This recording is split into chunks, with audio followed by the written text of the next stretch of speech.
This video is brought to you by Water Removal Services.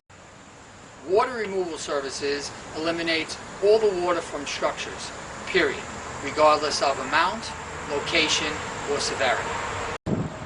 I'm going to give you an overview of how water is completely removed and show you some of the equipment that we have in our truck. There are 4 general principles of water removal. The first step is extraction, or the physical removal of the water. Removing the water directly in its physical state is 500 times more efficient than any other method of water removal.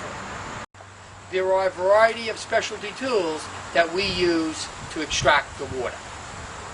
The first piece of equipment I'm going to show you is this gas-powered pump. This pump is capable of eliminating 250 gallons of water a minute or 15,000 gallons of water an hour. It can empty a typical built-in swimming pool in around an hour's time. The next piece of equipment I'm going to show you is this water cooler. This water cooler is used in situations where there is water contained in your carpet and carpet padding. It's capable of removing the water without actually lifting up the carpet or the carpet padding and doing any damage. The second principle of water removal is airflow or evaporation. The remaining water is evaporated using high-velocity air movers. These air movers are strategically placed to create the fastest drying times. This is a high-velocity air mover. Depending upon the size and the amount of water on a job, we can use between 1 or 2 to really dozens of air movers. The third principle is dehumidification or balanced drying. The dehumidifier is used to absorb the moisture from the air. This is a dehumidifier that we would use on a typical job. This dehumidifier is capable of extracting over 10 gallons of moisture in a day. We would use as many dehumidifiers as necessary on a job. The fourth principle of water removal is temperature control. Temperature control allows for the fastest drying times while balancing a controlled environment.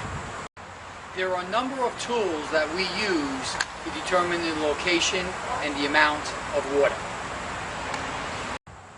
The first tool I'm going to show you is a thermal imaging camera.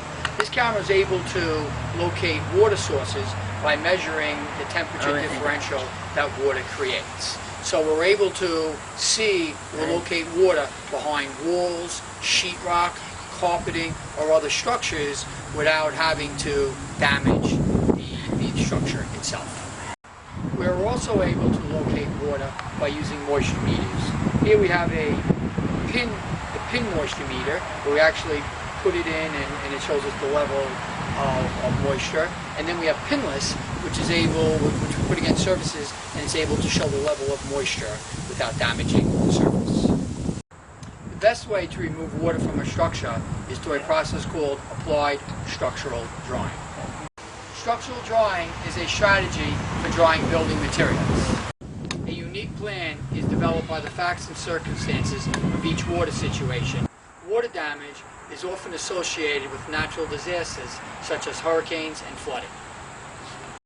It is much more likely that water damage can occur from appliance leaks, such as leaky toilets, faucets, washing machines, or burst pipes. The kind of water or category of water must be understood, which then forms the basis for the techniques used in water removal.